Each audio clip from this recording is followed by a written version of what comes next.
Oke, sekarang kita masuk ke Assessment of Intelligence.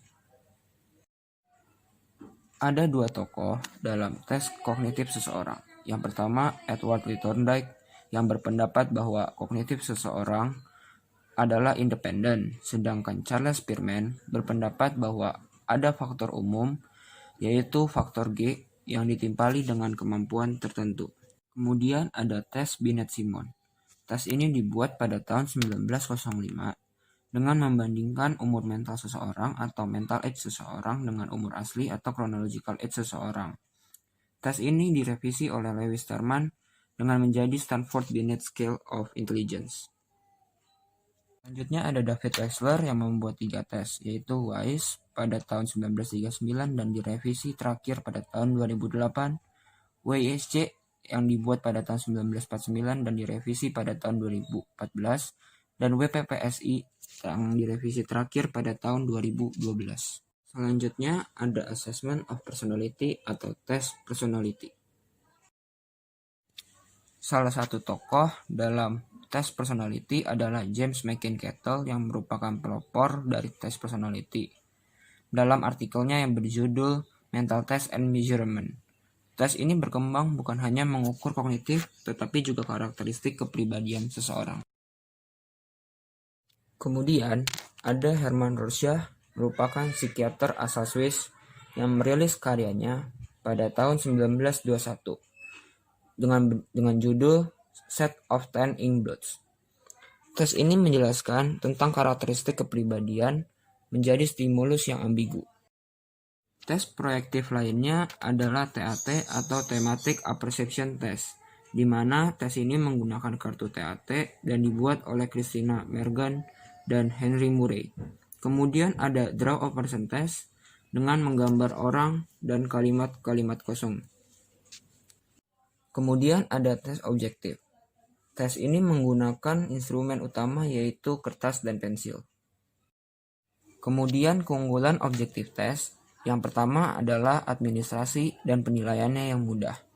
Yang kedua, validitas dan reliabilitas yang terbukti. Dan yang ketiga adalah utilitas klinis.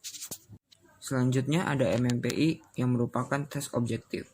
Dibuat oleh Stark Hathaway dan Jesse McKinley pada tahun 1943 dan pada tahun 1989 diupgrade menjadi MMPI 2. Pada tahun 1992 muncul MMPI untuk remaja atau MMPI Adolescence.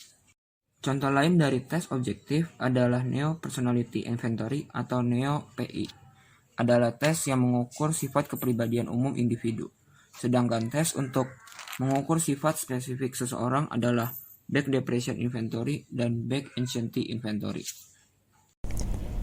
Di dalam psikologi klinis juga ada yang disebut dengan psikoterapi. Ini adalah dua contoh tokoh yang ada di psikoterapi, yaitu Sigmund Freud dan Carl Rogers.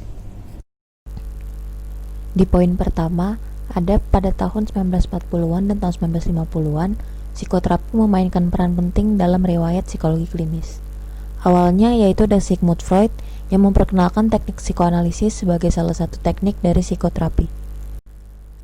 Lalu di poin kedua, pada abad ini, pendekatan psikodinamik untuk terapi mulai mendominasi.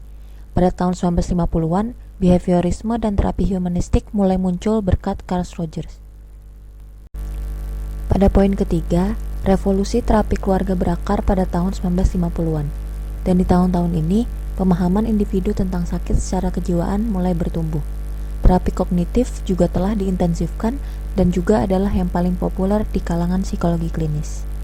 Lalu di poin keempat, yaitu dalam beberapa dekade terakhir, berbagai macam pendekatan mulai digabungkan. Terlepas dari maraknya terapi kognitif, fitur yang paling mencolok dari pasar terapi saat ini adalah pendekatan terapi yang sangat beragam. Sekarang kita masuk ke Developmental of Profession. Seiring berkembangnya zaman, psikologi klinis pun juga ikut berkembang.